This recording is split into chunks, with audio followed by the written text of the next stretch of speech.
저는 천봉산이라고 하는 그 골짜기에 들어가서 암 환자들과 함께 전인치유 목회를 하고 있습니다.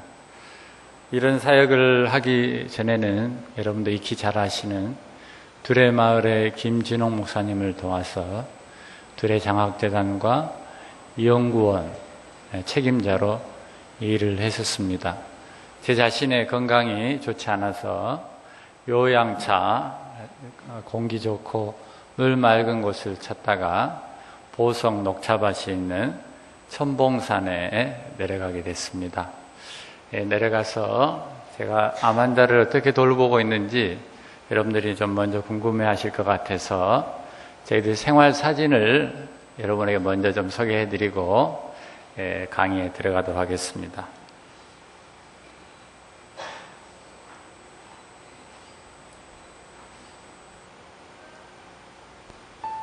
화면을 좀 크게 띄워주시죠. 큰 화면으로 이게 안 나오나요?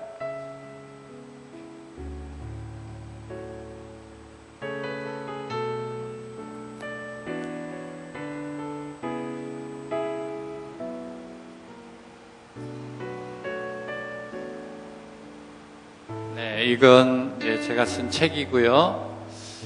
또 복내 마을과 관련된 이런 소식을 정기적으로 암 환자들에게 소개합니다. CTS에 내가 매일 기쁘게 나가서 간증과 전인치유 목회에 대한 중요성을 계몽을 하고 있습니다.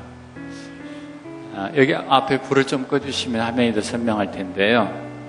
바로 이런 길을 따라서 올라가야 되는 그런 산골짜기입니다. 처음에 시작할 때는 길도 전기도 전화도 없었던 그런 첩첩산중이었죠.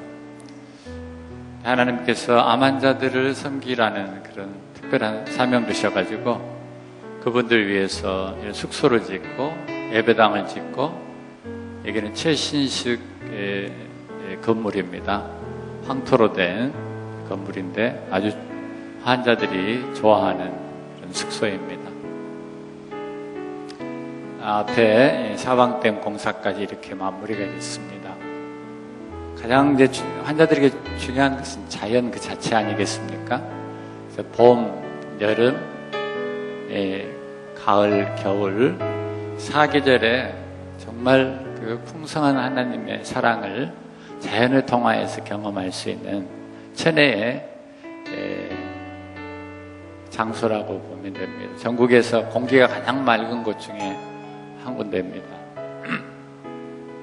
지금 이제 곧 가을이 되니까 가을이 되면 이런 산책로를 따라서 산책하는 것은 참 모두를 행복하게 하는 축복된 일이죠. 겨울은 겨울대로 아기자기한 이야기들이 많이 만들어지고 있습니다.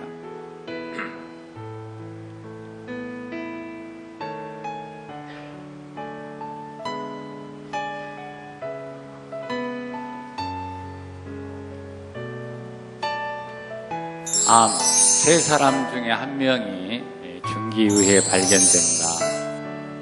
암 환자가 계속 지금 늘어가고 있는 추세죠. 암 때문에 들어가는 경제적인 비용이 천문학적으로 늘어가고 있습니다. 앞으로도 계속 암 환자가 늘어날 텐데요. 암 발병 이후에 1차적인 암 관리 병원에서 받지만 영양, 정신, 영적, 식이, 면역, 온열, 산소요법 이런 것은 이제 독일 방식의 재활이에요. 이런 것을 신앙 안에서 하는 것인데요. 아침에 일어나자마자 이런 발목 펌프 운동을 해요. 심혈관을 강화시켜주는 거예요. 그리고 영적인 치유, 회복을 위해서 함께 예배하고 기도하는 시간을 가지고요. 때로는 안수치료도 하죠. 또 오전에 한 바퀴, 오후에 한 바퀴 40만 평의 산책로를 2시간에서 3시간 정도 매일 운동을 해요. 겨울에도 빠짐없이 이런 운동을 하고 있어요. 다녀와서는 몸에 독소를 배출하는 풍욕을 합니다. 바람 목욕이라는 것인데요. 그리고 직접 이런 유기농 채소를 갖고 와요. 먹거리가 문제인데요. 먹거리를 스스로 해결할 수 있도록 식사를 저희들이 이제 자연식이를 제공을 하는 거죠. 저희들의 메뉴 몇 가지만 한번 가져왔어요. 아침 식사 안 드신 분은 한번 드셔보세요. 파프리카 주먹밥, 냉이 콩가루 무침, 풋마늘 무침, 두릅산적, 밀고기라고 있어요. 밀에서 추출해가지고 고기를 만든 거예요. 양송이 구이, 표고버섯 구이. 우리 식사 굉장히 유명한 식사입니다. 그래서 식사를 참관하기 위해서 전국 각지에서 식사 체험을 위해서 오시죠.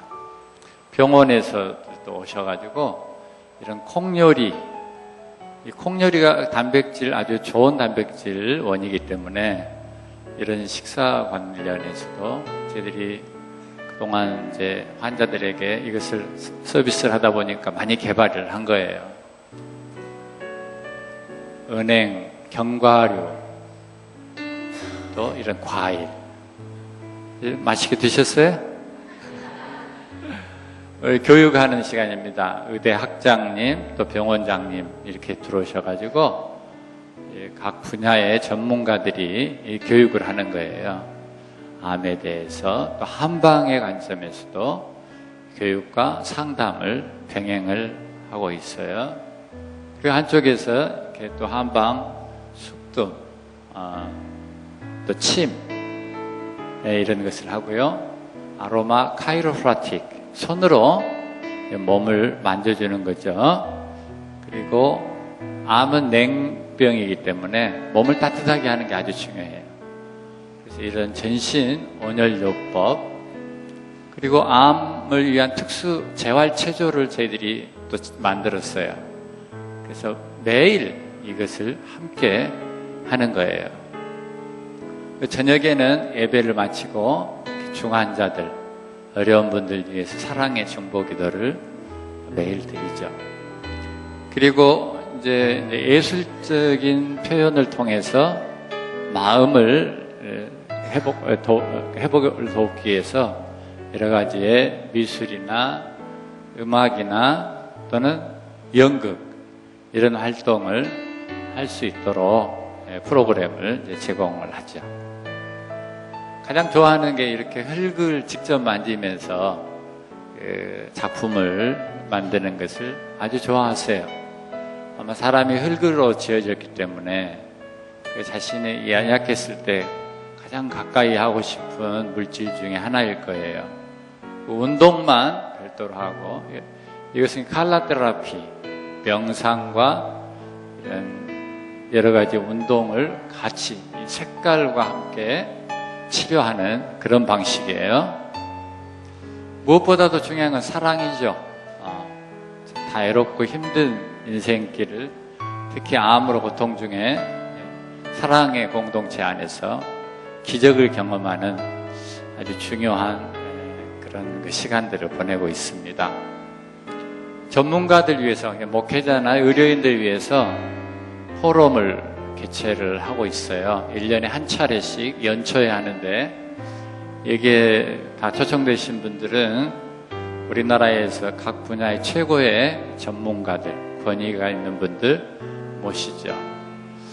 이런 분들이 각 분야별로 와서 강의도 하고 서로 교류도 하고 전인치유 목회에 대한 콘텐츠를 함께 공유를 하고 있습니다.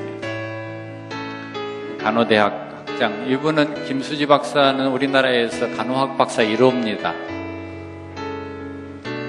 국립암센터의 연구 책임자, 안양샘병원 또 선생님이시고요. 전인치유 목회를 열심히 하고 있는데 부산 호산나 교회예요. 거기에서 직접 또 현장 이야기를 또 들려주시고요. 이게 이제 심포지움, 또 학술대, 이러한 쪽에서 이 분야를 새롭게 조명하기 시작을 해요. 여기 국제 심포지움에 저희 사례가 발표가 됐습니다. 국립암센터에서 연구자들이 직접 와가지고 환자들이 왜 이렇게 행복하게 살고 있는가 연구를 하는 그런 장면이고요. 가까운 종합병원들과 협력을 맺어서 필요할 때는 병원을 잘 활용하는 것도 매우 중요합니다. 아울러서 저희들이 이 분야에 가장 세계적으로 가장 앞서 있는 나라가 독일이에요. 독일을 직접 한번 가봤어요. 갔더니 이렇게 이런 예술 치료나 또 자연 환경 또 다양한 보안 통합적인 의료 또 심리요법 이런 것을 병행해서 정말 환자들이 행복하게 통합적인 치료와 재활을 받고 있는 것을 보았어요. 그래서 참 우리 한국에도 이제 암 환자들이 암 치료 후에 또 호스피스 가기 전까지 지금 그렇게 고통받는 분들이 얼마나 많은지 몰라요. 한 70만 명 넘어요. 70만 명. 그러니까 그런 분들에게 이런 병원들을 좀 세워서 이게 다 독일에서는 자기들이 직접 다 자급자족하는 겁니다. 좋은 호텔과 같은 식당에서 모든 그 시설이 다 전부 친환경적인 시설이에요. 그리고 여기에 다 한 3층 정도 높이에 아주 같이 순응하는 그런 라이프 스타일을 이렇게 읽어낼 수가 있죠. 물리치료, 안에 수치료할 수 있는 이런 수영장도 병원 내에 있고요. 바데풀, 월풀 시스템이죠. 그리고 작업치료, 미술치료, 도예치료, 환자들이 이렇게 작품을 만들어가지고 이렇게 하는데 얼마나 그 몰두해서 하는지 몰라요. 마사지, 춤 명상, 그리고 직접 여기에 연세 드신 분들이 함께 살아요. 양로원이 있어가지고. 그런데 이분들이 무기력하게 있는 게 아니에요. 이런 일들을 다 같이 해요. 또 한쪽에서는 축산을 해서 거기서 나온 우유로 치즈를 만들고 또 빵을 만들어요. 건강한 빵. 그래서 본인들도 먹지만 전국에 이것을 또 보급을 하고 있어요. 이건 에너지를 자체적으로 만들어내는 시스템이에요. 앞으로 정말 얼마 전에도 우리가 전기가 정전이 돼가지고 얼마나 힘이 들었습니까? 그래서 앞으로는 이런 그 자연 친화적인 그리고 전인적이고 통합적인 치료가 얼마나 중요한 시대가 다가왔는지 아무리 강조해도 지나치지가 않죠.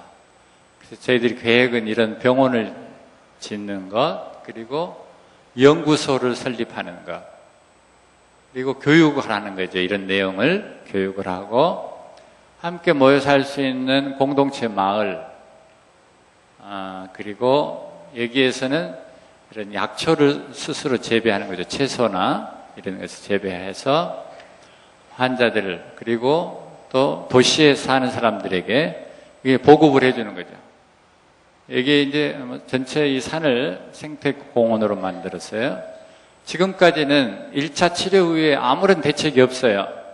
그러나 저희와 같이 이런 표준화된 재활 프로그램을 제공을 하자 하는 것이 이제 저희들의 생각이요. 국립암센터나 보건복지부에 요구하고 있는 겁니다. 그래서 성경의 관점에서 자연과 의학을 잘 활용하는 것, 이것을 전인치유라고 생각하시면 됩니다. 그래서 여기에 보시다시피 이분들이 주로 말기암 환자 상태에서 오세요. 그러면은 서울대학교, 아산병원, 삼성의료원 이런 데 거쳐서 오시는 분들이에요. 그러니까 우리 치유센터가 상당히 수준이 높죠. 그래요, 안 그래요? 거기 거치고 오시는 곳이라니까요. 그런데 이분들 표정을 보시면 여러분보다 훨씬 더 밝고 명랑하잖아요. 근데 그런 이분들 중에서 그런 이야기해요. 내가 암에 걸려서 복내에 오기를 참 잘했다고. 암에 걸려보지 않았더라면 사랑에 대해서 몰랐을 텐데, 하나님에 대해서 그냥 막연하게 알고 인생 마감할 뻔했는데, 암을 통해서 내 몸과 마음, 영혼을 하나님께서 만져주시는 것을 구체적으로 경험할 수 있었으니 참 감사하다는 이야기하죠. 그래서 이 전인치유라고 하는 것이 굉장히 중요한 지금 시대에 들어섰습니다. 개신교에서는 전인치유 선교센터로서는 현재 저희 센터가 유일합니다.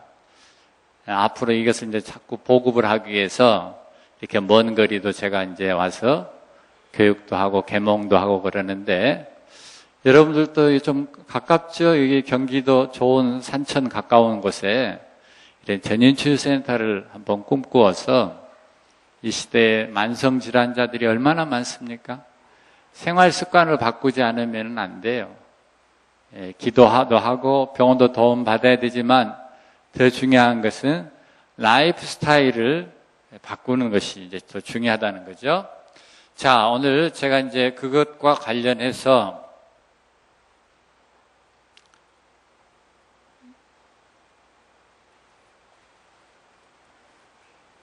준비한 강의를 하도록 하겠습니다. 여기 이제 2005년 사망 원인 분석인데요. 암으로 매일 179명 죽어요.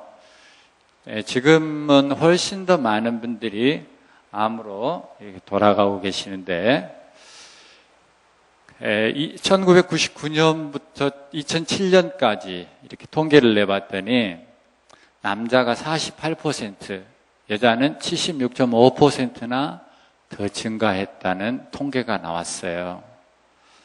평균 수명, 남자가 76, 여자가 83인데요. 평균 수명 생존 시 암 환자 발생률은 남자는 3명 중에 1명, 여자는 4명 중에 1명이에요. 그런데 중요한 것은 40대 이후에 암 유병률은 50%나 돼요. 여기 이제 되게 40이 넘으신 분들이시잖아요. 억울한 분이 있으신가요? 나는 아직 40 안 됐다. 40 넘었다 하면은 두 분 중에 한 분 암에 걸리는 거예요. 그러면 부부 중에 한 사람 암에 걸린다? 그러면은 우리나라 전 국민이 다 암에 걸린다고 보면 돼요. 부부는 한 몸인데 부부 중에 한 사람 암 걸리면은 암 안 걸리는 사람이 없다. 그 암은 다른 사람의 이야기가 아니고 누구 이야기예요? 바로 나의 이야기고 우리의 이야기고 우리 교회의 이야기예요. 네. 앞으로 암 환자 계속 증가할 텐데요. 작년에 1년 동안 암 환자 신규 발생 건수가 20만 건이 넘었어요. 20만 건. 대단하죠? 누계 환자가 약 70만 명이 넘는데 2015년 정도 되면은 115만 명으로 늘어난대요. 곱하기 가족수 한 4명, 5명 해볼까요? 그러면 500만 명에서 600만 명이 암과 직접 관련돼서 매일 생활을 해야 돼요. 왜 이렇게 현대인들이 건강을 잃고 살고 있을까? 첫 번째, 산업화로 인한 공기와 물, 토양이 오염이 되어서 그래요. 두 번째는 인스턴트 화학조미를 선호하는 서구화된 식습관 때문에 그래요. 서구인들은 지금 건강식에서 우리 동양의 것, 한국식 음식을 매우 좋아하는데 우리는 서구 것이 무조건 좋다 해가지고 편리하다 해서 갔다가 지금까지 그냥 일반 이제 생활화되다 보니까 오히려 서구 사람들은 오랫동안 그 음식의 유전자가 적응이 돼 있어요. 근데 우리나라 사람들은 명절 때나 한 번씩 고기 먹던 사람들이 매일 고기를 먹고 그렇게 하니까 이 DNA가 적응을 못해서 그래서 암에 더 많이 걸리는 거예요. 세 번째가 이제 불규칙한 생활과 스트레스예요. 예, 제가 이게 가끔 강의 때문에 서울 와보면은요, 정말 서울 사시는 분들은 오만상을 찍으려고 사시는 거거든요. 올 때 제 딸이 지금 월드컵 경기장 바로 앞에 살아요. 그래서 끝에서 끝까지 오게 되더라고요. 주변 사람들 이렇게 표정을 다 봤더니 딱 두 종류의 사람밖에 없더라고요. 한 종류의 사람은 뭐냐, 다 스마트폰을 들고 그걸 보는 사람. 한 종류의 사람은요, 다 자. 꾸벅꾸벅. 닭병 걸린 사람처럼 전부 자고 있어요.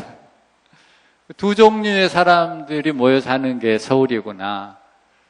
스마트폰 꾸벅꾸벅 저는 사람들. 이게 참 고생들 많이 하십니다. 안 돌아가시고 살아있는 것이 기적이에요. 예. 그러면은 앞으로 어떻게 해야 될 것인가? 천연치료.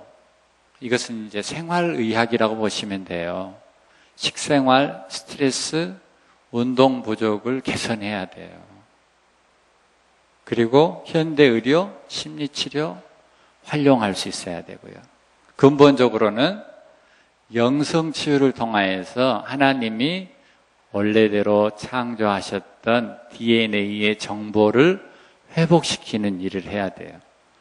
오늘은 너무 짧은 시간이기 때문에 이런 이론을 하나하나마다 한 시간씩 해야 되는 그런 강의인데 이렇게만 하고 넘어갈게요. 왜 이렇게 전인적으로 도움을 받고 드려야 되느냐면 인간은 정말 전인적 존재예요.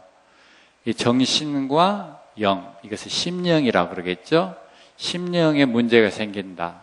죄나 여러 가지의 잘못된 영적인 습관이나 유전, 이런 것들이 심령의 죄를 만들겠죠. 그 다음에 상처, 심신질환.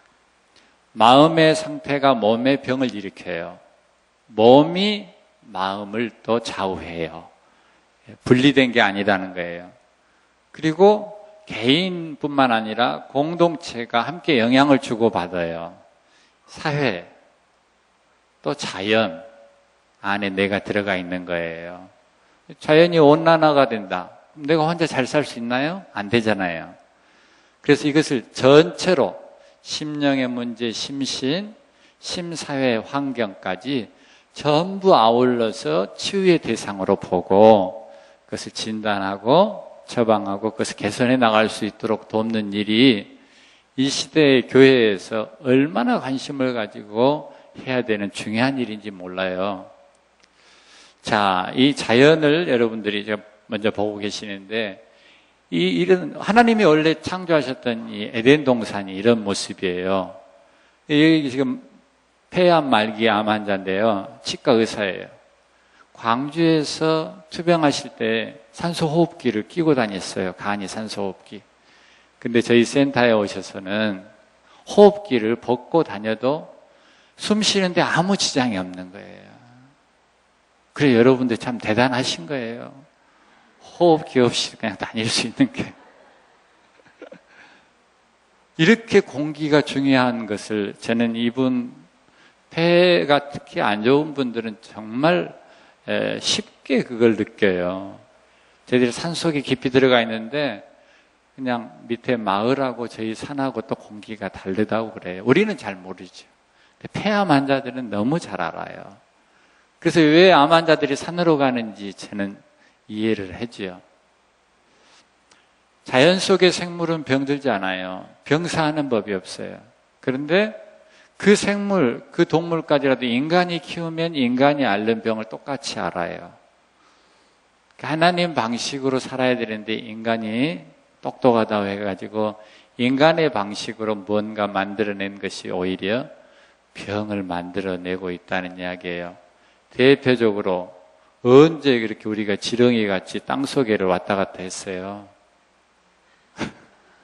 무슨 뜻인지 알겠어요?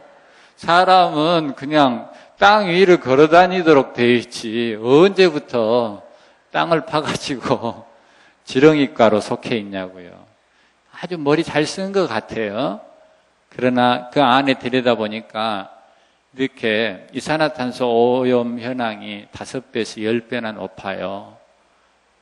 하루에 서너 시간씩 지하철 타고 다니잖아요. 부산에 아니에요. 거기에 공장지대가 많잖아요. 중금속 오염이 너무 심각한 거예요. 그러면 충남도 마찬가지예요. 아니, 공장도 없는데 중국에서 넘어온 산성비가 거기도 오염을 시켜놨어요. 전국 산림의 절반이 산성화되어 있어요. 이 빨간 표시된 게 다 산성화가 심각하다는 거예요. 산성화가 되면은 땅이 부식이 안 돼요. 미생물이 자라나지 못해요. 다 죽어요. 그러니까 저희 산에 있는 숲하고 소나무하고 여기에 제가 뭐 분당의 할렐루야 교회나 이런 데 가서 집회하고 그럴 때 보면 소나무 색깔이 달라요. 회색이에요. 소나무 색깔이. 여러분들이 잘 모르겠죠. 저희 센터에 있는 소나무는 아주 푸르고 청정하거든요. 그러니까 아파트도 회색, 사람들 혈색도 회색, 다 그렇게 돌아가는 것 같아. 회색 분자들이 많아, 정말. 여러분들이 지금 서울에 사는데, 그나마 경기도에 가까운 서울, 여기가 무슨, 봉화산? 아니, 제가 천봉산에 샀는데 봉자가 좀 비슷하네요.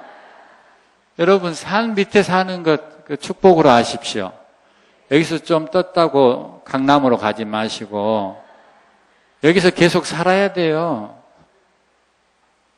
자, 이런 이야기를 하면 끝도 갓도 없어요. 이게 이제 우리나라뿐만 아니에요. 아시아.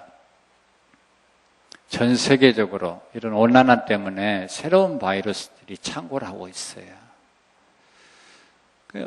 제가 강조드리는 것은 자연이라는 거예요. 자연. 자연을 영어로 죄송합니다. 네이처라 그러죠. 네이처는 사전을 찾아보면 본능이라는 말이 있어요. 본능. 그 본능은 인간의 유전자 속에 들어있는 정보예요. 그래서 하나님이 주신 생명의 지식이에요. 그 지식은 자연에서 인간이 행복하고 건강하게 살도록 그렇게 입력시켜 놓으셨어요. 할렐루야. 근데 자연을 떠나서는 병이 들 수밖에 없어요. 일본 임야청에서 실험을 했더니 NK세포 들어보셨어요? 암세포를 이렇게 공격해서 죽이는 세포 NK세포라고 그러죠. 이 NK세포 활성화되는 거예요. 산림 환경으로.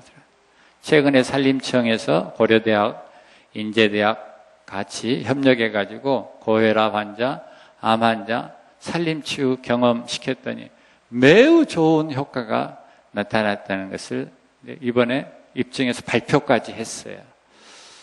특히 피톤치드, 방성균 이런 것은 몸의 면역력을 증강시켜주는데 아주 절대적으로 중요한 물질들이에요. 편백, 삼나무, 잣나무, 소나무 이런 나무들이 피톤치드를 많이 만들어내죠.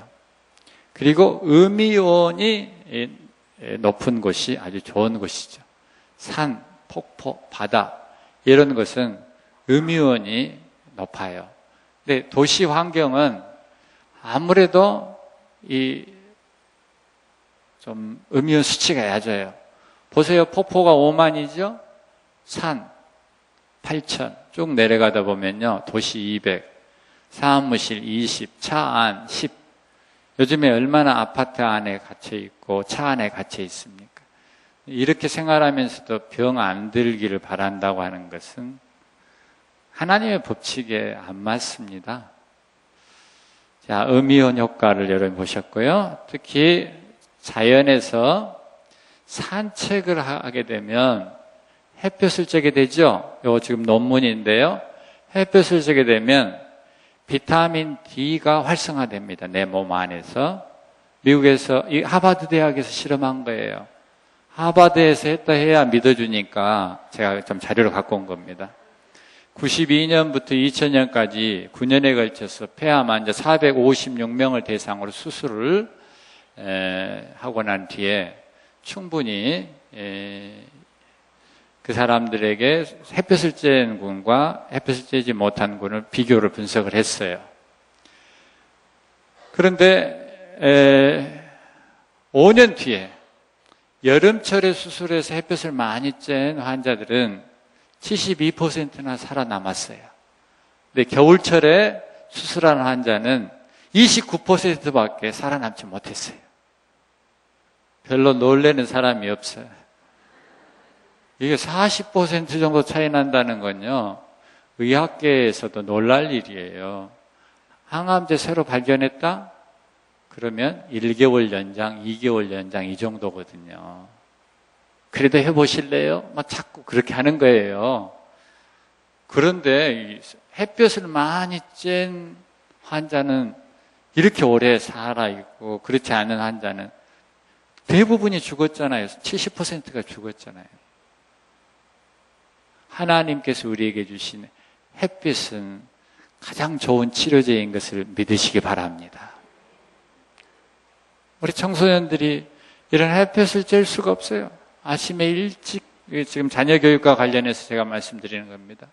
건강한 자녀로 기르려면은 청소년들, 자녀들 햇볕을 많이 쬐을 수 있도록 그렇게 좀 뛰어놀게 해야죠. 우리나라 거꾸로 돼 있어요. 고등학교까지 밤낮으로 공부시키고 대학 들어가서 이제 마음대로 노는데 바꿔서 고등학교까지 심신을 단련시키는 그런 교육 프로그램을 제공을 하고 대학 들어가서 공부를 제대로 하게 해야 되는데 이게 바뀌었어요. 그러니까 한참 성장기에 제대로 지금 형성이 안 되는 거죠. 이때에 낮에 형성되어진 좋은 물질이 있어요. 세로토닌이라고.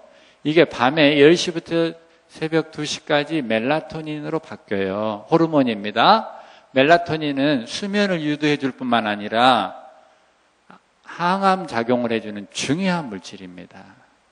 이게 햇빛을 쬐다고 하는 것은 아주 중요한 일이죠.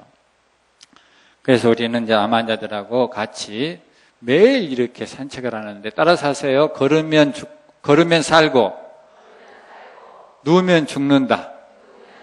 이게 우리 구호예요. 어렸을 때는 막 뛰어다니잖아요. 손발에 피가 몰려서 그런 거예요. 근데 나이 들수록 점점 어떻게 되죠? 피가 어디로 몰리죠? 입으로 몰리잖아요.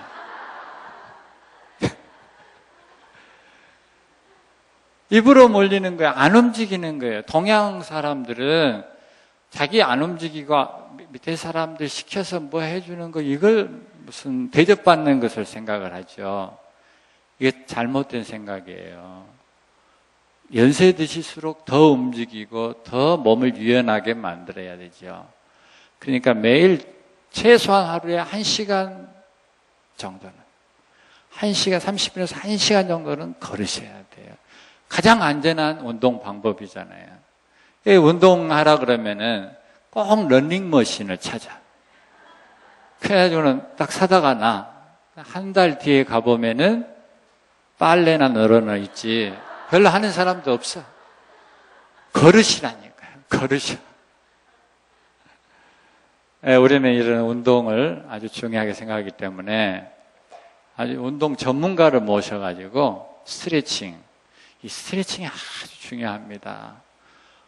제가 시간이 되면은 특히 연세 드신 분들이 할 수 있는 우리가 하는 체조가 있어요.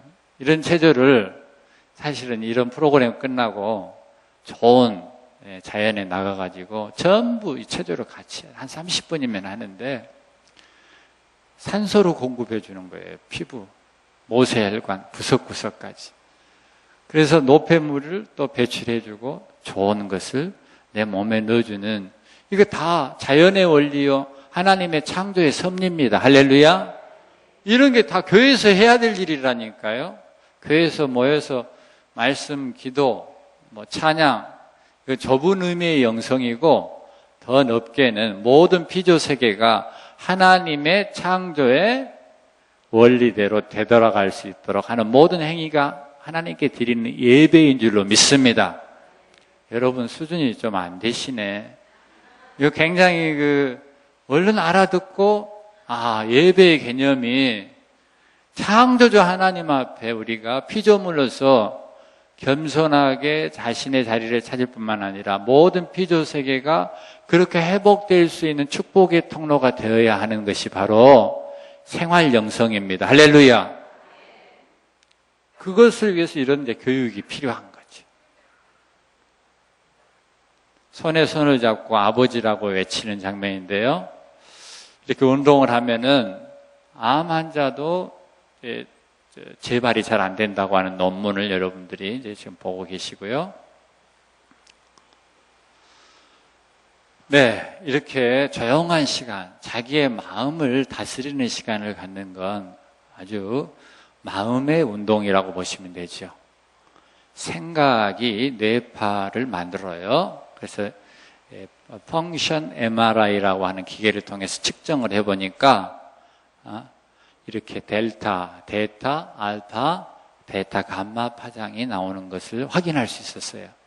가장 건강에 좋은 파장은 알파파예요. 알파파. 알파파 언제 이게 많이 나오느냐? 묵상기도할 때. 묵상기도할 때. 조용한 가운데 내 몸에 마음의 모든 근심과 짐을 다 내려놓고 침묵하고 있을 때 하나님의 임재, 하나님이 보시기에 좋았더라에 가장 가까이 갈 수 있는 상태가 되더라고 말이죠.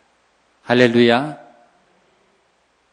내용이 상당히 많아요. 그래서 간단하게 지금 짚어서 하는 거예요. 이렇게 마음을 안정시키고 명상을 할 때 뇌에 좋은 선행 자극을 주어서 이 뇌의 면역 능력이 높아져 가지고요. 여기 보면 보입니까? IL6, IL1, 임뮨셀. 이 임뮨셀이라는 게 면역세포라는 뜻이에요. 이런 게 활성화되면서 이게 IL6, IL1도 다 항암 역할을 해주는 아주 중요한 물질이거든요.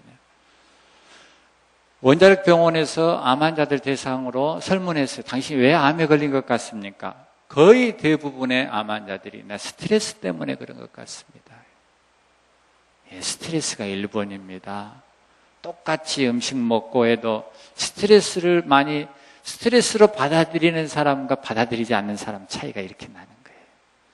그것을 해결할 수 있는 가장 좋은 방법은 여러분의 인생의 문제, 무거운 짐 하나님 앞에 가지고 나오셔서 그분의 임재 앞에서 침묵할 수 있기를 바랍니다. 하나님이 행하실 일들을 기대할 수 있기를 축복합니다. 그리고 이제 중요한 것이 있어요. 이 자연수 마시기. 여기 우리가 산책을 하다가 지금 물을 마시고 있는 장면인데요. 만병의 원인이 물 부족 때문에 생깁니다. 물 부족 때문에. 네, 그런 의미에서 제가 물을 좀 한번 먹고.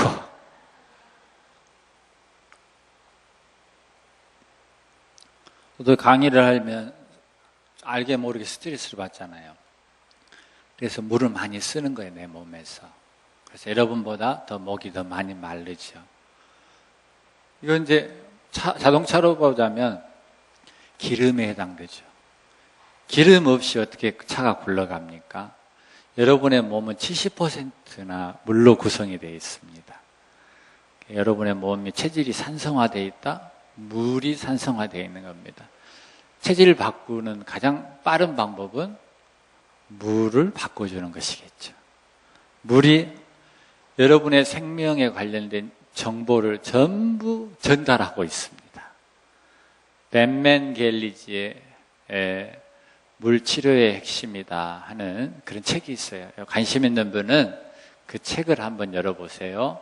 성경책에 옆에다가 갖다 놓고 싶을 정도로 너무나 좋은 책입니다. 물치료의 핵심이다. 이 세포가 고장났을 때 수리해주는 역할도 이 물이 다 해줍니다.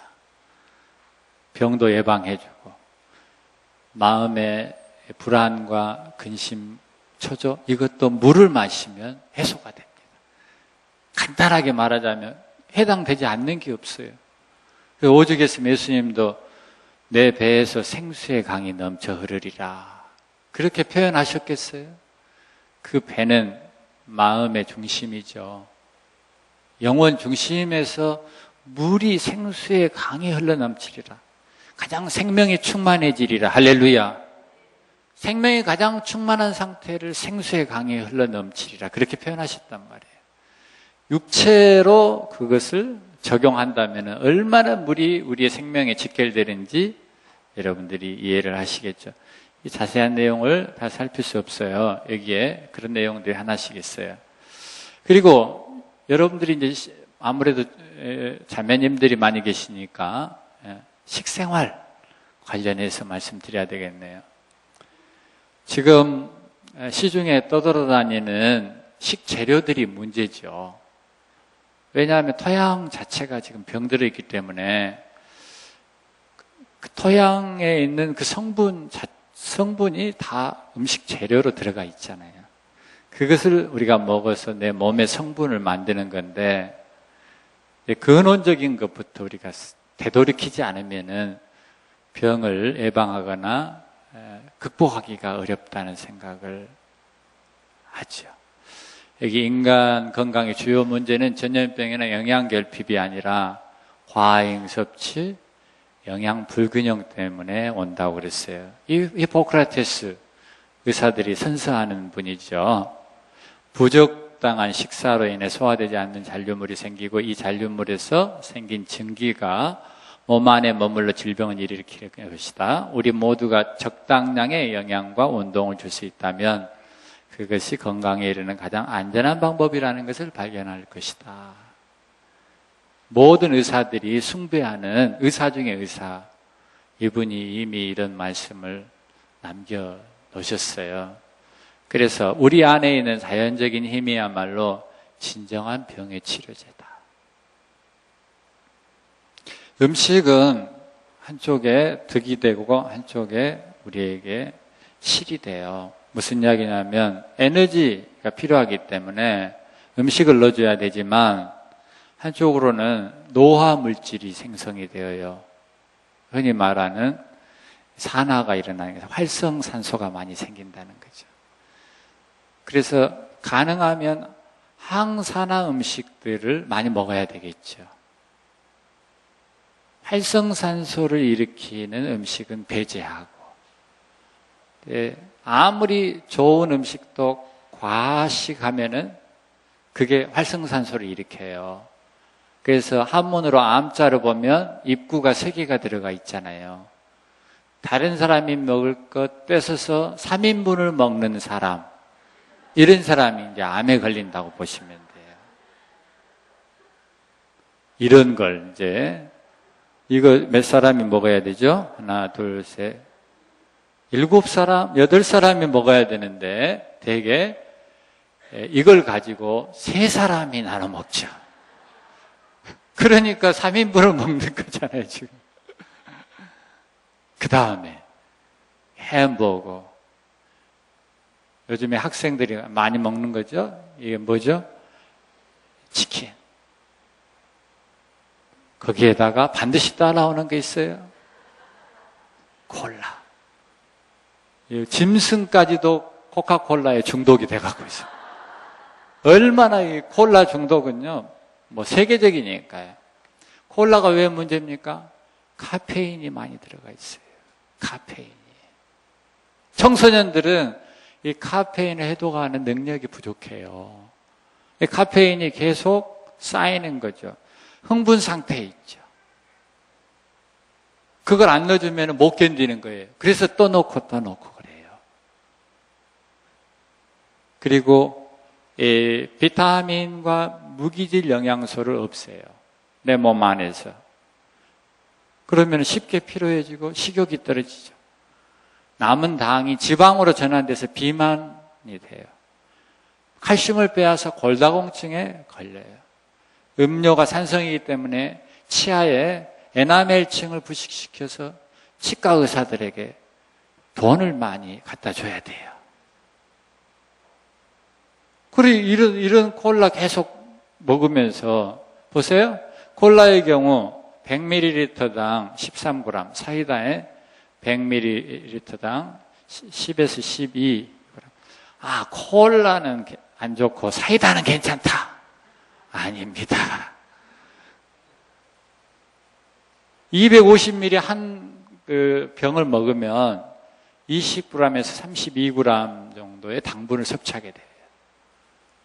일일 섭취량이 20g인데 한 병에 그렇게 많이 먹어버리면 다른 음식을 통해서도 얼마나 많이 들어가는데 뭐 비만이 될 수밖에 없죠. 여러분, 여기 보면 식품 첨가제도 심각해요. 화학조미료, 라면, 짜장면, 과자, 어묵, 대부분의 가공식품, 인스턴트 이런 병을 낳아요. 졸음, 소화불량, 두통, 현기증, 만성 두통 이런 게 다 인스턴트 음식 때문에 그래서 합성 발색제, 합성 착색제 이런 것들이 다 호흡곤란이 아니라 빈혈, 발암물질이 된단 말이에요.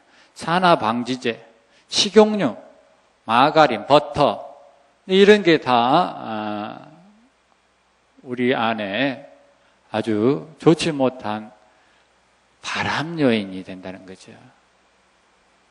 예, 알러지, 칼슘 부족, 성장, 결핍, 간과 신장 기능 손상, 폐암을 일으킨다는 거죠. 요즘에 트랜스 지방 이야기 하잖아요. 바로 지금 시중에 떠도는 대부분의 과자, 빵은 트랜스 지방이 다 들어가 있다고 보시면 돼요. 그러다 보니까 수은, 카드뮴, 납, 비소, 알루미늄, 우레아륨 이게 다 유해 중금속이 우리 몸 안에 지금 축적이 되어 있어요. 충남대학에서 학생들 대상으로 분석을 했어요. 1185명이나.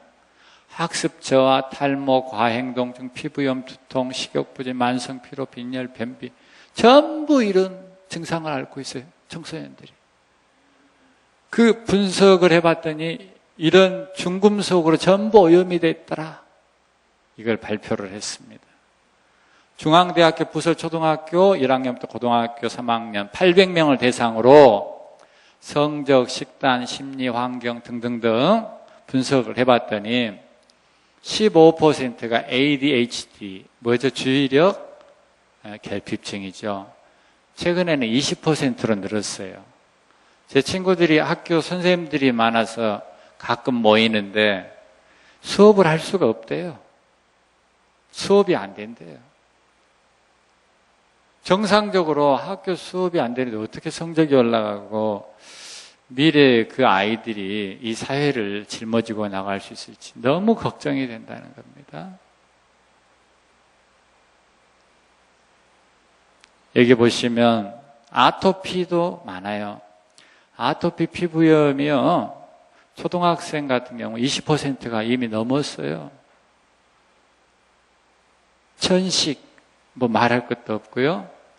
그런데 여러분 좀 그래도 감사할 일이 있어요. 소득이 높을수록 아토피가 많아요.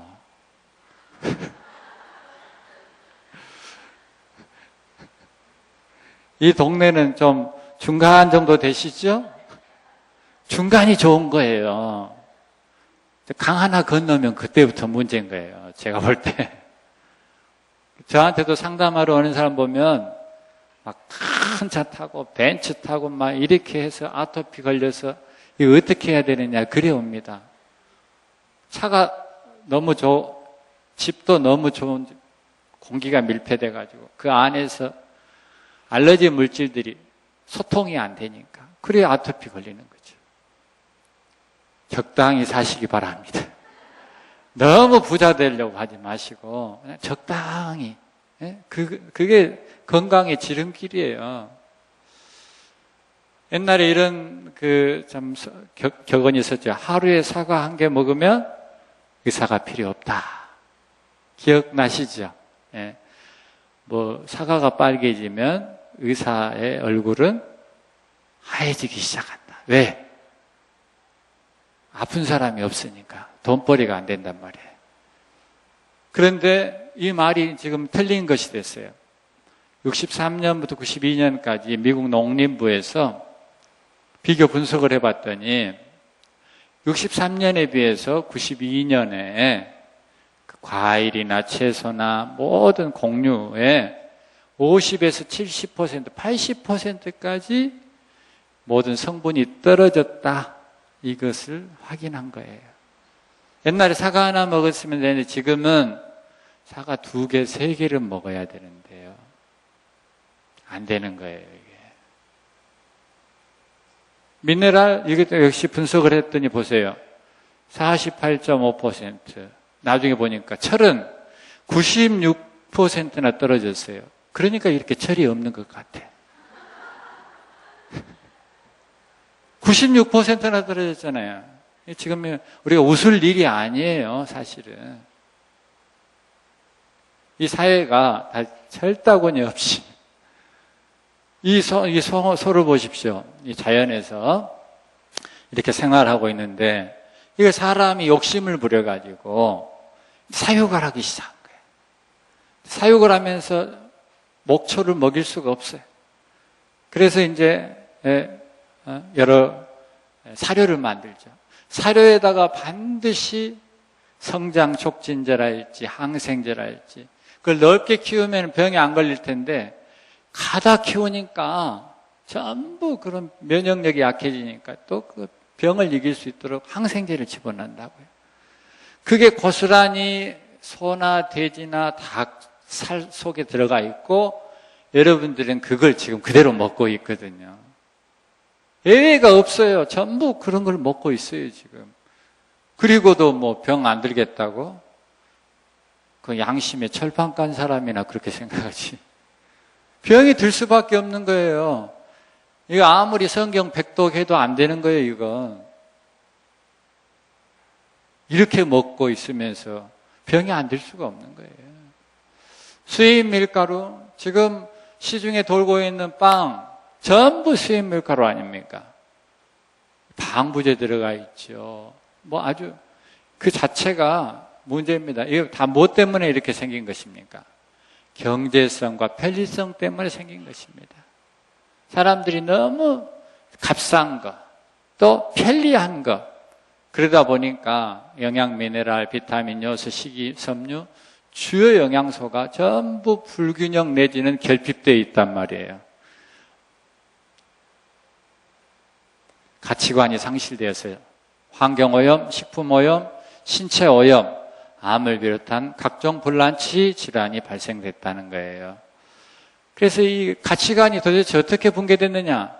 이기주의, 황금 향락주의, 과학기술 만능주의, 환경오염, 대기, 토양, 수질 전부 지금 오염이 되어가지고 있어요.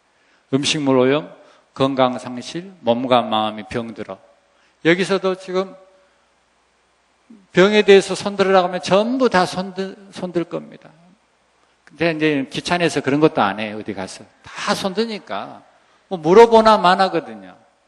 그런데 그냥 그렇게 살아. 원래 하나님께서 우리에게 주신 푸른 풀을 식물로 주노라.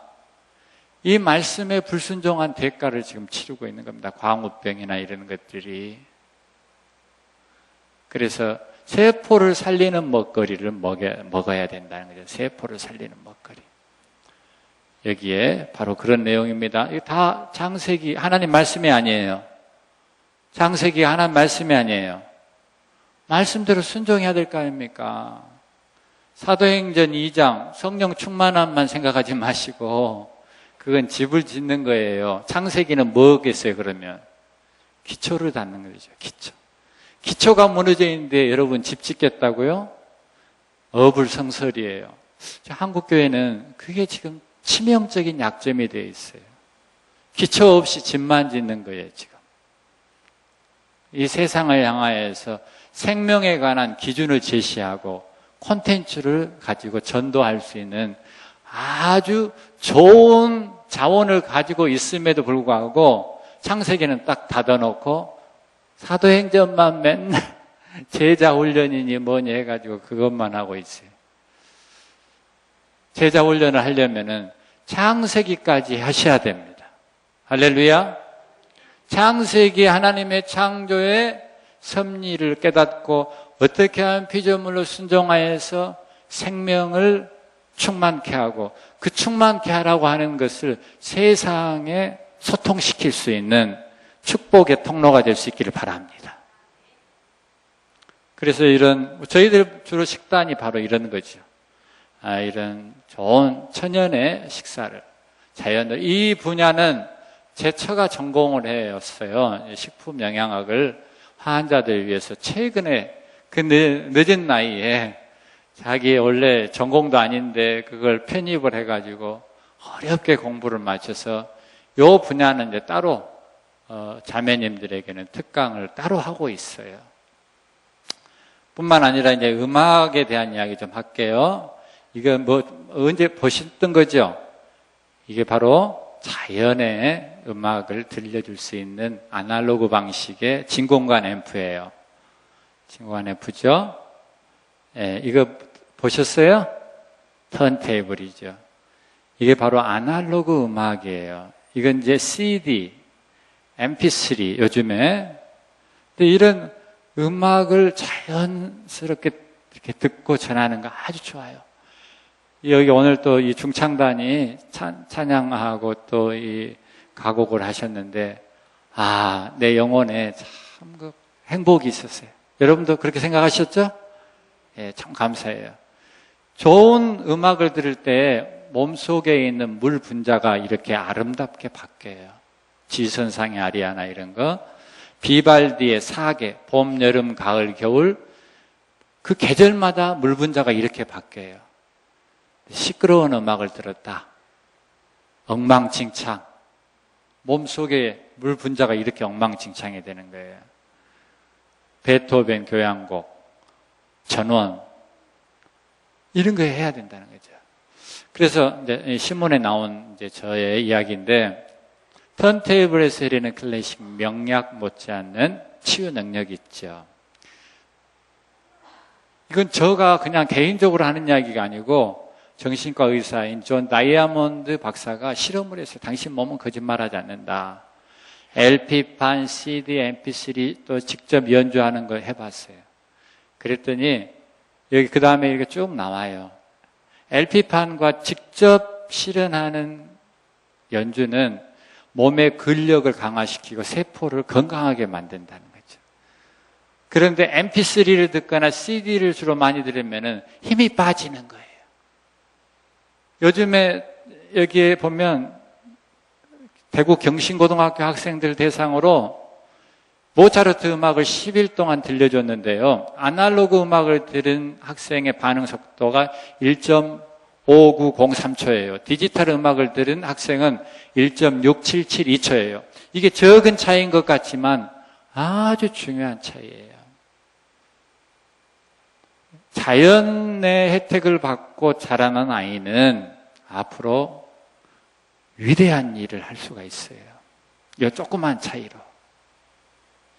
디지털 문명에 세뇌가 돼 있고 그 물결에 그냥 이렇게 휩쓸려 있는 아이들은 큰일 못 하죠. 이 조그만 차이가 나중에는 큰 차이를 내거든요. 정교한 일 할 수 있겠어요? 집중이 안 되는데. 여러분, 제가 오늘 많은 주제를 지금 이야기하고 있어요. 근데 요즘에 학생들 전부 MP3 꽂고 다닌단 말이에요. 하루에 서너 시간씩 듣고 있단 말이에요. 이거 좀 심각한 겁니다. 이걸 오래 듣다가 보면 모럴 해저드 현상이 일어납니다. 모럴 해저드 현상은 도덕, 가치, 전이 현상입니다. 악을 선으로 생각하고 선을 악으로 생각합니다. 그러니까 지금 이 사회가 이렇게 무질서하게 돌아가는 거예요. 그의 음악이 주는 영향 중에 하나입니다. 자, 시간이 없기 때문에 태교도 CD나 이런 MP3를 하는 거 아니에요. 태교한다고 이렇게 딱 꽂고 그런 거 하는 거 아니에요. 차라리 안 듣는 게 좋아요. 자연으로 나가는 게 좋아요. 여러분의 자녀들, 여러분의 혹시 손자, 손녀 이렇게 연세 드신 분들은 그것까지 생각하시고 들으란 말이에요. 아주 중요한 자료들이에요. 이런 것들은. 자, 아날로그 문명에 대해서 여러분들의 관심을 갖지 않으면은 우리가 이런 정말 자연이 얼마나 중요한지 몰라요. 미술 치료도 효과가 아주 커요. 그래서 미술을 통하여서 심상을 드러내고 그걸 소통의 계기로 삼아서 자기를 표현할 수 있다면, 이게 방금 보셨던 지금 사진이 보입니까? 잘 보여요? 네. 지금 이 애가 제 딸이에요. 큰 딸인데. 25입니다. 현재 이제 이화여대 서양미술회화학과에 재학 중에 있고, 심리학을 복수 전공하고 있어요. 지금 4학년입니다. 근데 이 아이의 첫 번째 주제가 아이덴티티, 자기 정체성에 대한 것을 그려보라 교수가 했더니 이걸 그려놨어요. 여러분 보시면 아시겠어요? 좀 앞에 좀 꺼주시죠. 더 좀 어둡게 해보세요. 앞에 불을 좀 다 어둡게 해보세요. 보입니까? 그림이? 좀 무슨 윤곽이 좀 잡혔어요? 어떻게 생겼어요? 네? 머리 뒤로 묶었죠? 근데 얼굴 형태 알겠어요? 모르겠어요? 얼굴이 없는 자기의 모습이에요. 얼굴이 없는. 아니, 아까 전에 보시다시피 이거 모델감 아니에요? 모델이죠. 이거 지금 대학 막 들어가자마자 사진 콘테스트에서 당선이 돼가지고 찍은 거예요. 자기는 모델 패션 디자이너 하고 싶다고 그랬는데 막상 자기가 누구인가에 대해서 그려보라니까 이렇게 그린 거예요. 자기는 없다. 목회자의 자녀로서 제가 산골짜기에 들어간 지 벌써 지금 16년 됐어요. 이 무에서 유를 만드는 그런 과정에서 얼마나 힘들었겠어요. 자녀를 사실상 많이 돌볼 기회가 없었어요. 중학교 2학년 때 그 둘째 딸 이야기 좀 이따 할 겁니다만은 자녀 교육에 대한 이야기니까요. 둘째 딸 초등학교 5학년 때 이 아이들을 저희 산골짜기에서 떠나보낼 수밖에 없었어요. 참 마음이 정말 아팠죠. 아이들은 공부를 시켜야 되고 우리는 환자 돌봐야 되고, 그래서 아이들을 필리핀으로 떠나보내는데요. 그 아이들이 인터뷰하러 서울 왔다가 목사님이 둘째 딸 보고 너 나이가 너무 어린데 필리핀 갈 수 있겠느냐, 공동체 학교 선교사 자녀들을 위한. 그러니까 그 아이가 목사님 저 보내주세요. 저희 아빠 엄마는 일하셔야 되고 저희는 공부해야 되니까 보내주세요 하면서 애가 눈물을 흘리면서 목사님에게 그렇게 면접을 했다는 이야기를 제가 들었어요. 참 힘들었죠. 그러는 과정에서 이 아이들을 결국은 떠나보내게 됐는데요. 필리핀에 가가지고 2년 정도 있다가 적응을 못하고 다시 오게 됐죠. 한국에 와서 검정고시 치러가지고 이화여대를 들어간 거예요. 그것도 예술계통으로. 그러니까 사실상 불가능한 일이에요, 이 일이. 여러분들도 자녀들이 이렇게 양육을 해보시면 아시겠지만, 검정고시 출신이, 그것도 이화여대에 미술을 전공을 한다. 자기 앞으로도 없고 뒤로도 없어요. 공부 다 하다가 성격 때문에 마지막에 그냥 학교 그만둔 이야기가 아니고, 중학교부터 검정고시 해가지고 어쩔 수 없이 이렇게 이제 한 거예요. 그러니까 자기 나름대로는 힘든 거예요. 인생이 나름대로 고달프고 힘든 거예요. 그러니까 자기는 없는 거예요. 모든 환경이 자기를 너무 눌러버렸으니까. 그래서 이런 표현을 했어요.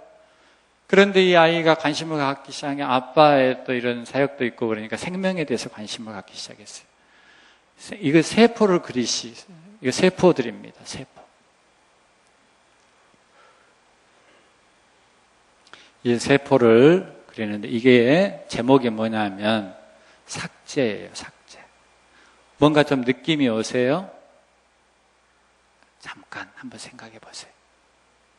뭔가 무거운 것이 짓누르고 있고 자기는 거기에 지금 머물러 있는 거죠. 그래서 이런 시를 썼어요. 바쁜 속도 중 잠시 속도 밖으로 나와 쉼표로 정지해 있고 싶을 때가 있다. 그것도 아니면 복잡함 속에서 잠시 삭제되어 있으면 한다. 컴퓨터 하신 분 델리트 키 딱 누르면 삭제되잖아요. 자기가 삭제되고 싶다. 이거 조금 발전되면 어떻게 되죠? 우울증, 자살이잖아요. 이런 마음의 고통이 있었어요. 그래서 학교에서 상담을 신청하고 저희들과 매일 전화로 30분, 1시간씩 계속해서 그런 대화를 또 나누고 그러면서 점점 마음이 회복이 되기 시작하는데 이 그림을 그린 거예요. 다시. 이 그림이 뭐냐? 바람이에요. 바람. 제목이. 시를 썼어요. 같이 한번 읽어볼까요? 바람에게 위로받은 적이 있나요? 아무도 모를 내 마음. 바람은 온몸으로 온몸을 안아주어요. 나를 위해 걸맞은 온도를 준비했을까요? 내 마음이 추워 외로울 땐 1도 올려주고 더워 답답할 땐 1도 내려 다가와요. 고마워요. 당신의 사랑이 이렇게도 전해오네요. 좀 마음에 와 닿습니까? 네, 이제까지 자기 혼자라고 생각을 했는데 바람. 그 하나님일 수도 있고 부모님일 수 있고 또 친구일 수도 있고요. 그게 모든 게 따뜻하게 느껴지기 시작했다요. 마음의 회복이 되기 시작한 거죠. 그래 자기 주변에 자살 시도한 남자 친구가 있었어요. 그 교회에. 그 친구한테 이 시를 준 거예요. 그 형제가 이렇게 시를 써가지고 보내왔어요. 바람에게 안기고 싶다. 내 몸 걸친 모든 것 후후를 털어내고 아이 마냥 안기어 잠들고 싶다. 바람에게 내밀고 싶다. 세상에 절어버린 손 씻어내고 아무 의식 없이 내밀어준 바람에 잡히고 싶다. 세상을 감싸는 바람이 가끔은 나만 사랑했으면 좋겠다. 너무 애롭고 힘드니까 이런 표현했겠죠. 이렇게 또 시를 보내왔어요. 바람에게 물었다. 왜 이제 왔어? 바람이 답했다. 항상 여기 있었던 걸. 바람 앞에 울었다. 내가 이렇게 될 때까지 뭐 한 거야? 바람이 울었다. 내 손짓 행동 숨결에 스며 있었어. 바람에 멱을 잡았다. 그럼 난 어디 있었어? 자기가 없다 그 말이에요. 이런 청소년들이 너무 많은 거예요 지금 이 시대에. 근데 그림이 점점 이제 아름다워지기 시작을 해요. 세포예요. 정자와 난자가 만나는 장면이에요. 이 장면이. 자기의 정체성이 여기서부터 다시 이제 시작이 되는 거예요.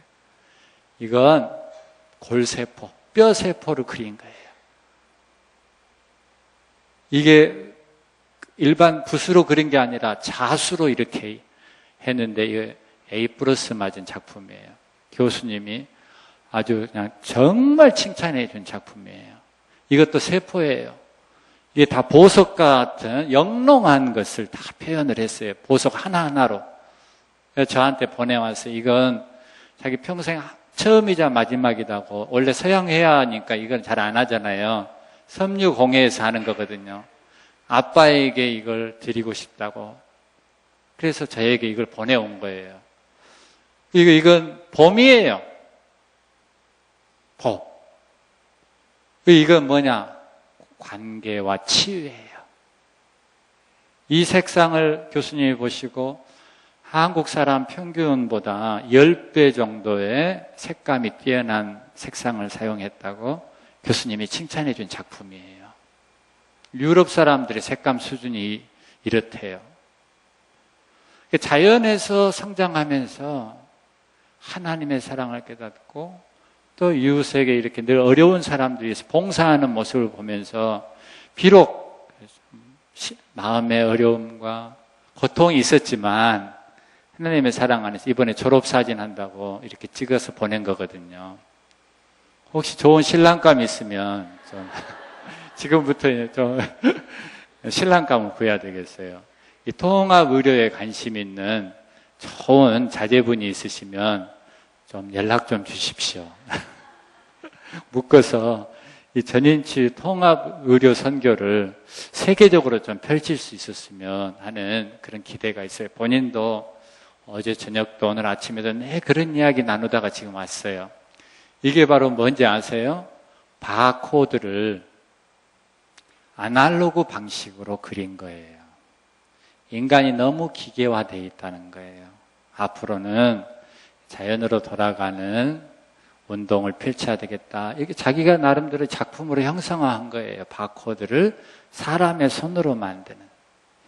그리고 이 황토 옷, 이것은 생활치료의 일부인데요. 전부 이렇게 천연 옷을 입는 게 중요해요. 요즘에 여성들은 밑에를, 죄송하지만 이 자궁을 너무 닫아놓고 사셔요. 그 배꼽은 열어놓고 살아. 배꼽 티라 해가지고. 거꾸로 하신 거예요. 배꼽은 따뜻하게 해야 돼요. 아랫배는. 그리고 자궁은 열어놓으셔야 돼요. 그래야 부인병이 걸리질 않아요. 근데 몸매 교정한다 어쩐다. 먹는 걸 안 먹어야지. 먹는 거 그렇게 다 먹으면서 몸매 교정한다고 그거 달라붙여 놓고 있으면 암 걸린다니까요. 자매들도 교회 나오면서 배꼽티 입고 나오면 장로님이 교회 나올 때는 좀 정장을 해라 그러면은 배꼽을 딱 가르치면서 하나님은 중심을 보시잖아요. 그래도 중심은 중심이지. 세상이 이렇게 돌아가니까 병에 안 걸릴 수가 없는 거예요. 지금 멋내려다가. 암은 냉병이거든요. 겨울에 왜 그렇게 맨살 드러내고 다니는지 보면은 본다고 또 그래. 보라고 그렇게 해놓으면서 보고 있으면 또 본다고 또 시비 걸죠? 어떻게 하라는 말이에요, 지금. 우리 환자들, 여러분들이 암 환자가 되면은 이 심정을 알 거예요. 지금은 여러분들이, 그런 일도 있겠어? 이렇게 생각하실지 몰라도, 암 환자 되면은 팬티 브라자까지 다 황토로 해가지고 원적에서 나온다고 그렇게 하고 다닌다니까요. 이런 칼라 테라피도 아주 중요하죠. 자, 웃음 치료.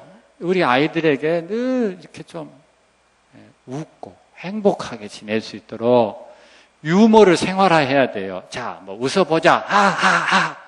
이런 참 유치한 일은 하지 마시고 자기가 유머를 생활화해야 돼요. 유머를 생활하려면은 세상을 관조할 수 있어야 유머가 생활화가 돼요. 각박한 사람은 절대 유머를 못해요. 예, 그래서 웃음 치료 이거 여러분들 스스로가 보여줘야 돼요. 암 환자들도 이렇게 웃고 살아요. 원숭이도 웃고 있잖아요.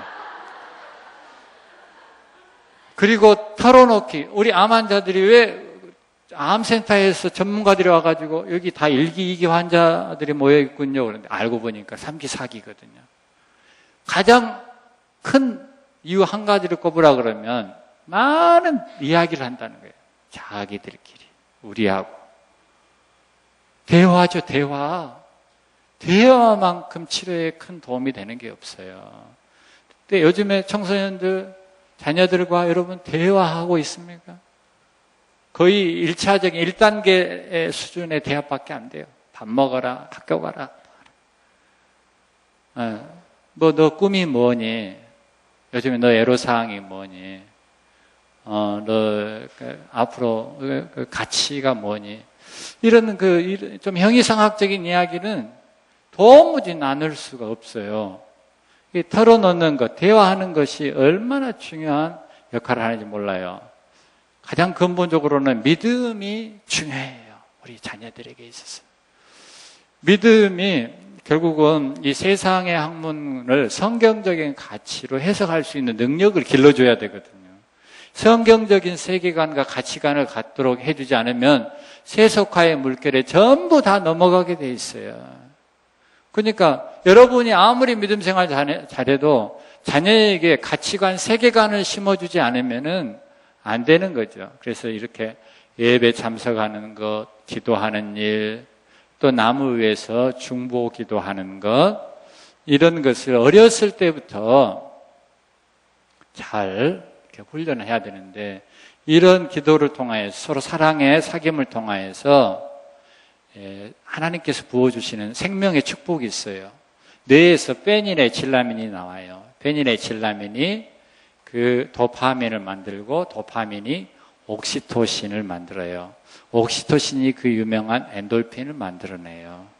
엔돌핀이 나와야 행복하고 뭐든지 능률이 올라요.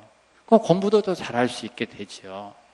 그래서 따라서 해보십시다. 사랑받는 세포는 암을 이긴다. 네, 방금 사랑이죠. 얘가 이름이 사랑이에요. 제 둘째 딸이에요. 둘째 딸인데 뭐 지금 들고 있죠? 이 아이가 필리핀 갔다가 한국에 나와서 한국에서 또 검정고시 치르고 이런저런 과정 거치다가 남아공에 갔어요. 남아공은 영국 학제예요. 그래서 한국 학생이 가서 적응하기가 너무 힘든데 고등학교 1학년 과정으로 들어간 거예요. 얼마나 힘들었겠습니까? 가서 적응하는데. 그런데 고등학교 2학년 때 이 성적표를 받아가지고 보내왔는데 전 과목이 All A 플러스예요. 그리고 이 사람들이 중요하게 생각하는 성적보다 더 중요한 것은 에포트 점수라고 있어요. 태도, 생활. 그게 여기 6점 만점인데 5월 만점을 받아가지고 왔어요. 3학년 때 역시 마찬가지예요. 그래서 이게 지금 다 그 상장이에요. 전부 그 상장인데, 이 졸업장이고, 법대 학장으로부터 너는 꼭 우리 학교에 왔으면 좋겠다는 그 프레토리아의 아주 유명한 세계 그때 당시 한 50위권 되는, 우리나라 서울대학이 한 50위권 정도 된다 그래요. 랭킹을 매겨보면은. 근데 그 대학에서 너를 특차로 학생으로 입학을 시켜줄 테니까 와라. 하는 친필 사인이 있는 편지를 받게 됐어요. 근데 이 아이는 나름대로 그냥 조금 더 넓은 세계를 경험하고 싶다 해서 영국에 있는 학교를 이제 진학을 하기로 마음먹고 몇몇 학교에 다녔는데 에딘버러라는 학교가 있어요. 에딘버러는 한 세계 20위권 정도 되는 명문 대학 중에 하나죠. 그래서 로스쿨에 입학을 하게 됐어요. 근데 졸업할 때 지금 이제 뭐 상장 트로피, 그 상 트로피 받는데 한 10번 이상 나갔다 들어갔다 하는 거예요. 계속. 그 친구들이 제 딸에게 너 무슨 공부 잘하는 약 먹는 거 있냐고 물어본 거예요. 근데 저는 우리 애에게 제대로 된 과외를 한 번도 시켜본 일이 없어요. 이런 간증 가끔 들어보시죠? 저 산속에 있으면서 돈도 그렇고 시간도 그렇고 챙겨줄 여유가 없었어요. 그런데 이 아이가 스스로 결심하기를 나는 남들보다 하나님 앞에서 꿈을 가지고 12살 때부터 국제 변호사가 되겠다고 하는 그 꿈이 있었거든요. 그 꿈을 이루기 위해서는 열심히 공부해야 되겠다 해서 시간을 1시간 단위로 해가지고 50분 공부하고 5분간 쉬고 5분간 성경 읽고 기도하고 그렇게 해서 매일 공부를 하면서 나중에 그 현지인 학생들보다 더 우수한 성적, 그러니까 수석 졸업을 한 거예요. 고등학교. 한국에서 미국 가가지고 수석 졸업했다는 이야기 많이 들어보실 거예요. 근데 한국 사람이 유럽 쪽으로 가가지고 수석 졸업하기는 거의 불가능해요. 공부 방법이 다 다르거든요. 근데 얼마나 공부를 열심히 했겠어요. 노력을 했겠어요. 수석 졸업을 한 거예요. 그래서 에딘버러에서 받아준 거예요. 그런데 제가 이제 이게 지금 에딘버러에 이번에 찍어가지고 보내온 사진입니다. 로스쿨. 전라남도의 인재육성재단에 장학생으로 선발이 됐어요. 편지를 쓴 것을 여러분에게 잠깐 소개하려고 해요. 존경하는 인재육성재단 관계자분들께 안녕하세요. 저는 2010년 전라남도 인재육성재단의 글로벌 장학금을 받게 된 이사랑 학생입니다. 인재육성에 힘쓰시고 많은 학생에게 귀중한 장학금 혜택을 마련해 주신 박준영 재단 이사장님과 관계자분들에게 감사의 말씀을 전하고자 이 편지를 씁니다. 저의 짧고도 긴 삶을 돌아보면 정말 축복의 여정이었다고 감히 말하고 싶습니다. 저는 보성군 복내면 천봉산 기슭에서 아마누들을 위한 요양사역을 하시는 아버지 덕분에 어린 시절을 시골 산골에서 자연과 더불어 보낼 수 있었습니다. 아버지의 생명에 대한 사랑의 실천이 저의 진로를 정하는 데 있어 굳건한 기반이 되어 주었습니다. 저는 초등학교 5학년 때 복내를 떠나 필리핀으로 가게 되었습니다. 어린 나이였지만 보다 더 넓은 세계를 경험시키고자 하시는 부모님의 생각과 학업에 대한 저의 열망 때문에 가능한 일이었습니다. 고등학교는 남아공에 다녔는데 그곳에서 다양한 문화를 경험할 수 있었습니다. 홀로 타지 생활을 하며 고통의 시간들도 많았지만 가치 있는 역경이었고 지금의 저를 있게 해주었다고 확신합니다. 그러한 역경을 이겨낼 수 있었던 힘의 원동력은 제가 품어왔던 비전이었습니다. 제 삶의 비전은 우리가 살고 있는 이 세상에 긍정적인 변화를 주는 것입니다. 크게는 사회에 공헌하며 작게는 제 자신 스스로에게 부끄럽지 않는 삶을 사는 것입니다. 삶에 대해 뚜렷한 비전을 가지는 것은 사람에게 존재의 의미를 부여하는 가장 중요한 요소라고 생각합니다. 그 비전은 단지 직업의 틀 안에서만 국한되지 않지요. 제게 있어서 비전이란 세상을 어떻게 변화시킬 수 있는지에 대한 기대와 소망입니다. 영향력 있는 사람이 되기 위해서 올곧은 도덕적 가치관뿐만 아니라 전문성이 필요합니다. 어떤 한 분야에서의 탁월한 전문성은 그 사람의 헌신, 근면, 그리고 긍정적인 태도를 보여줍니다. 저는 관심 분야인 법을 전공하고자 합니다. 12살 때부터 변호사가 되는 것이 꿈이었습니다. 그 당시에는 단순히 변호사에 대한 환상의 꿈으로 가졌었지만 점차 성장하면서 저의 세계관과 사회 문제인식이 그 꿈을 구체화시켜 주었습니다. 지금은 세계의 기아와 빈곤 그리고 정치, 종교적 이유로 고통 중에 있는 이들을 돕는 일에 관심이 집중되고 있습니다. 어쩌면 법은 사회의 소외계층과 약자들을 위해 쓰여질 때 그 역할과 사명을 다하는 것이 아닌가 합니다. 최근에 저는 영국의 에딘버러 법대에 합격해서 올해 9월에 입학 예정입니다. 오늘날의 피폐한 사회가 필요로 하는 사람은 올바른 도덕적 가치와 확고한 사명감을 가슴에 품은 비전 있는 리더라고 생각합니다. 저는 에딘버러 대학교가 이러한 소양을 갖춘 인재를 양성해 줄 것이라고 기대합니다. 무한한 잠재성을 이끌어내주는 이상적인 전인 교육의 장이 되어줄 에딘버러 법대에서 저의 꿈을 펼쳐갈 생각에 가슴이 떨립니다. 하지만 이런 꿈에 대한 소망의 이면에는 항상 경제적인 부담이 뒤따랐습니다. 저희 부모님께서 하시는 일이 이윤 창출에 가치를 두지 않기에 제 유학이 저희 가족에게 부담을 안겨주었죠. 그러던 와중에 전라남도 인재육성재단에서 운영하는 장학금을 알게 되었고 감사하게도 글로벌 장학생에 선정되는 혜택이 되는데 자기 자신도 이제 앞으로는 열심히 공부해서 남에게 도움을 주는 그런 긍정적인 부담을 가지고 삶을 살겠다고 하는 그런 내용의 감사의 편지를 보낸 겁니다. 장학생 중에 대표로 이 편지를 이제 읽게 됐는데 이 글이 20살짜리의 글이라고 여러분이 믿어지십니까? 여러분의 자녀들도 아마 20살, 25살, 30살 이렇게 이제 되실 텐데 20살짜리가 남이 가르쳐 준 것이 아니라 자신의 생각을 이렇게 표현할 수 있다고 하는 것은 하나님께서 그에게 총명 주시고 부모의 절대적인 영향이 그에게 미쳤다는 것을 여러분이 아셔야 됩니다. 제가 그걸 말씀드리고자 하는 겁니다. 그래서 여기 보면 작년에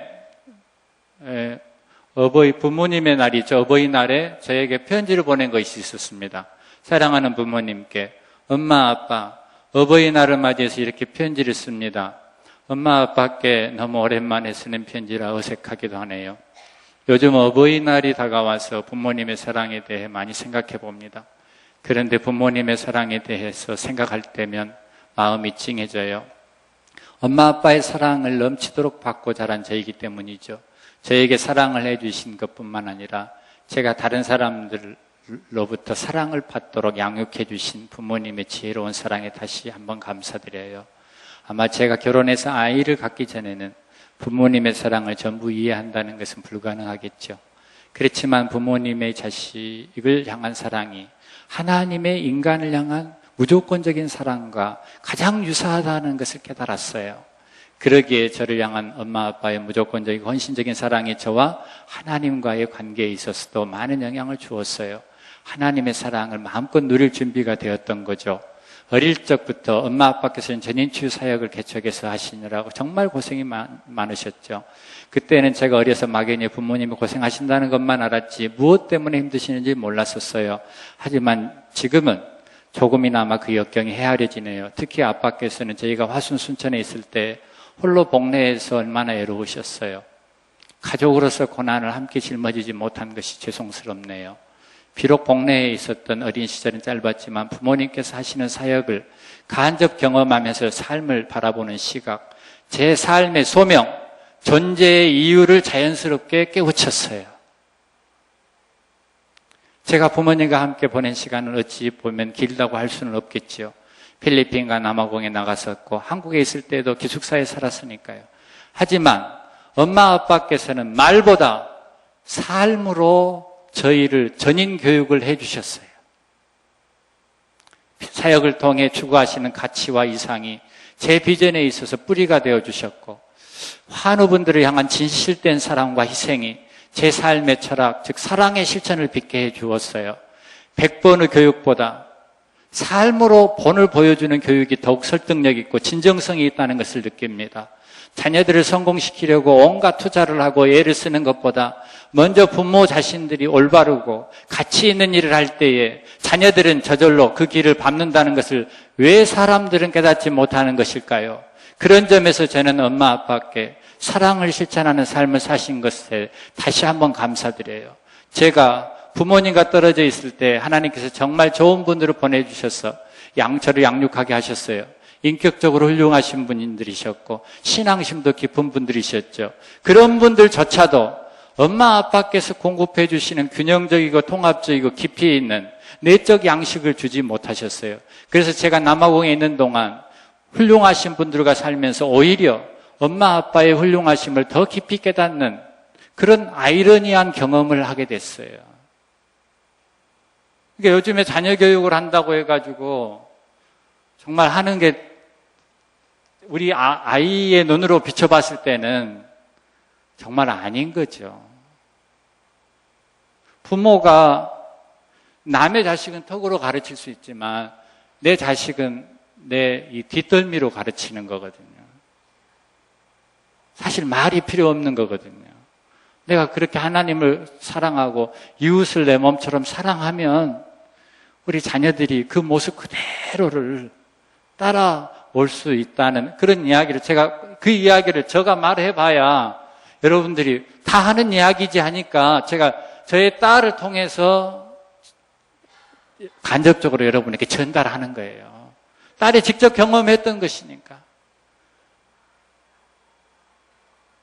앞으로도 제가 이제까지 타지에서 버틸 수 있었던 것도 앞으로 영국 유학에서 잘 견뎌낼 수 있는 다 엄마 아빠의 사랑의 힘, 사랑의 기도 덕분에 감사해요. 엄마 아빠를 향한 저의 사랑은 어떻게 말로 표현하기가 어렵네요. 무한한 감사, 존경, 신뢰, 의지, 애틋함이라는 감정들이 뒤섞여 사랑이라는 무겁고 귀한 고백을 합니다. 사랑해요. 어버이날의 사랑이가. 저는 이 편지를 받고 사실은 울었죠.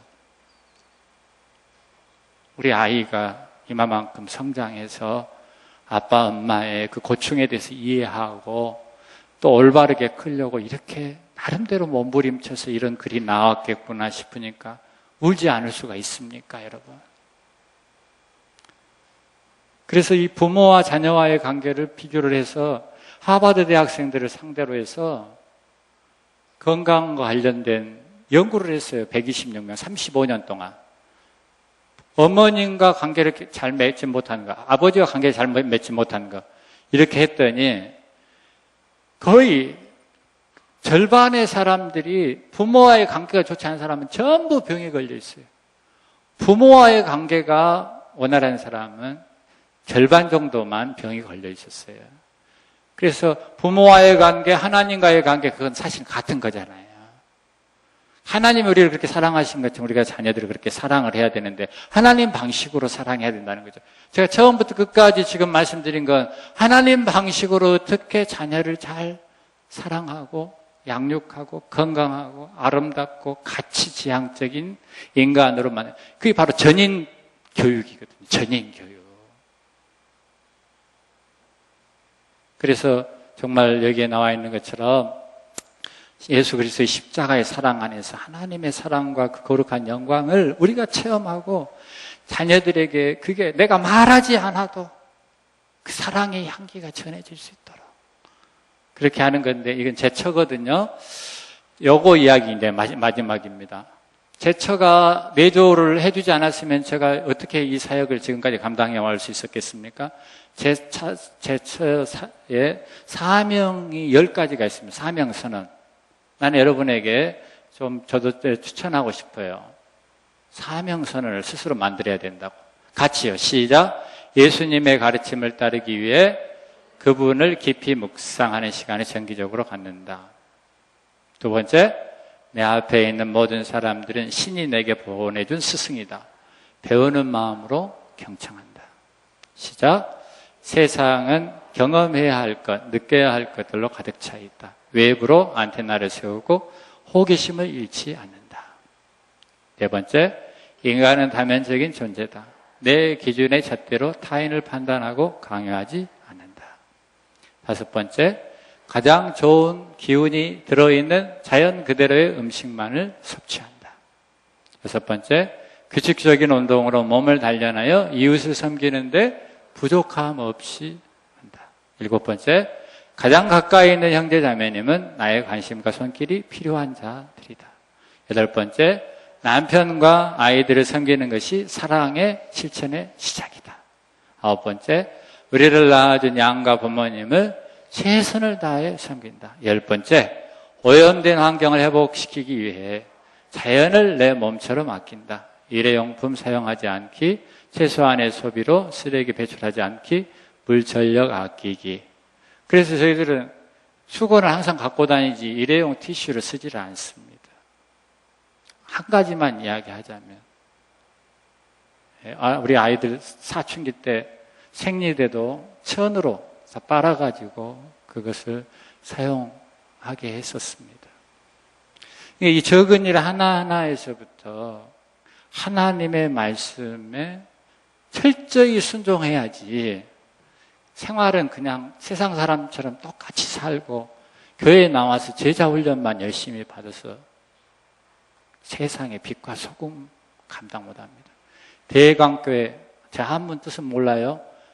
클 때 빛광인가요? 맞아요? 큰 빛을 비추려면 오늘 이 세미나가 여러분에게 굉장히 중요한 의미가 있어야 되겠죠.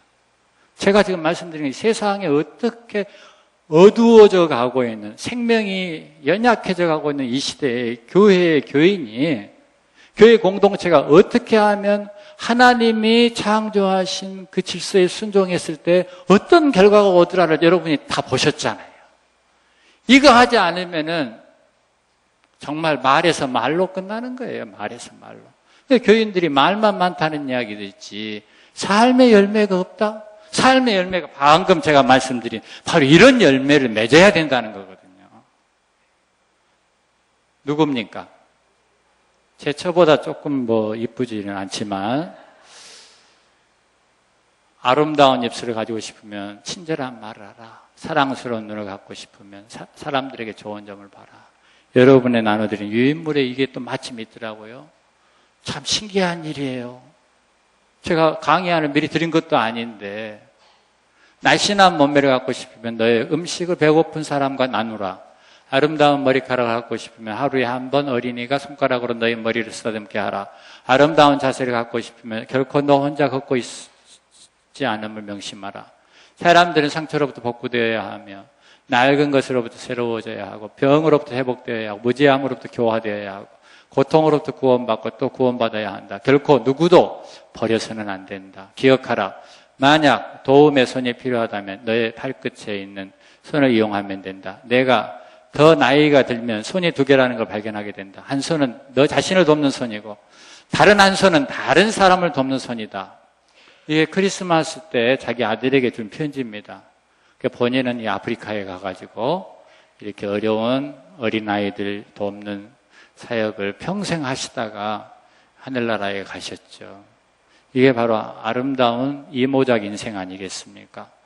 여러분들이 자녀들을 이제 한참 양육하신 분도 있고 자녀 떠나보내신 분도 있는데 떠나보냈다 하더라도 여러분의 삶의 흔적이 아름다워지셔서 여러분들 후손들이 여러분의 길을 바로 예수님의 길로 알고 쉽게 따를 수 있다면 여러분은 큰 일을 하고 가시는 것입니다.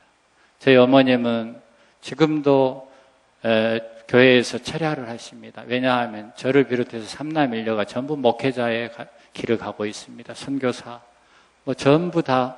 그러니까 어머니의 기도가 저와 같은 사역을, 이 특수사역입니다. 우리 대한민국에서 개신교에서 지금 유일하게 하고 있는 특수사역인데 이런 일을 개념도 없는 상황에서 이거 만들어내서 이것을 할 때에 어머니의 기도가 뒷받침이 안 되고 어떻게 이 사명을 감당해 올 수 있었겠습니까? 어머니가 불러주셨던 찬송, 어머니가 읽어주셨던 그 성경 말씀, 그게 제 마음에 계속 울려서 제가 그 말씀을 여러분에게 전하는 것입니다. 여러분의 기도는 참으로 소중한 것입니다. 잠깐 기도드리겠습니다.